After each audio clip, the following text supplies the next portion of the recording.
Պաշտպանության նախարարը կապ չունի ռազմական գործի հետ։ Ավելին, համացանցում, հատկապես Facebook սոցիալական ցանցում Պապիկյանի պաշտպանության նախարարի պաշտոնում նշանակումը բուռն քննարկումների տեղիք էր տվել։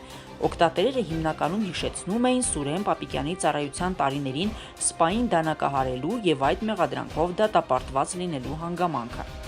Ժամկետային զինվորական ծառայության ժամանակ իր վերադաս սպային դանակահարած անձը դարձավ պաշտպանության նախարար, գրում էին Facebook-յան օգտատերերը։ Պաշտպանության նախարարի տեղակալներից Արման Սարգսյանը ևս ռազմական գործի հետ կապ չունի։ Նա Հայաստանի Հանրապետության ոստիկանության նախկին պետն է, ոստիկանության գնդապետ։ Մյուս տեղակալը Կարեն Բրютյանն է, նա ֆինանսների նախարարի առաջին տեղակալի պաշտոնում էր 2018 թվականի մայիսի 22-ից, իսկ պաշտպանության նախարարի երրորդ տեղակալի պաշտոնը զբաղեցնում է Հրաչյա Սարգսյանը, Երևանի նախկին քաղաքապետը, ով ևս ռազմական գործի հետ որևէ կապ չունի։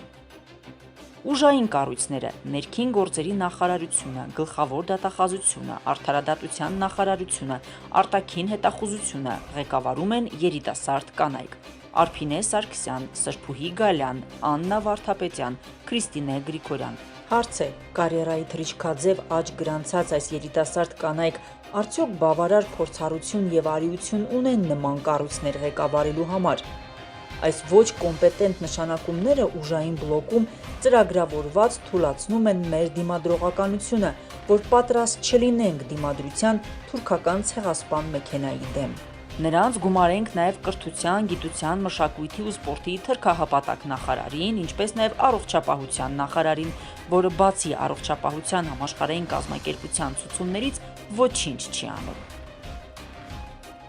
Եվ ղեկավարների այս կազմով ենք դիմակայում գոյութենական սպառնալիքներին, երբ առավել քան իրական է, որ մի առավոտ կարթնանանք թրքացված Հայաստանում։ Հայաստանը նվաճված է, դա արդեն առավել քան հստակ բացահայտված է։ Հետևաբար միակ ելքը ազգային, ազատագրական, հայրենատիրական պայքարն է ներսի եւ դրսի թշնամու դեմ, նորից հայրենիքին ազատագրելու եւ հայկական պետություն վերաստեղծելու նպատակով։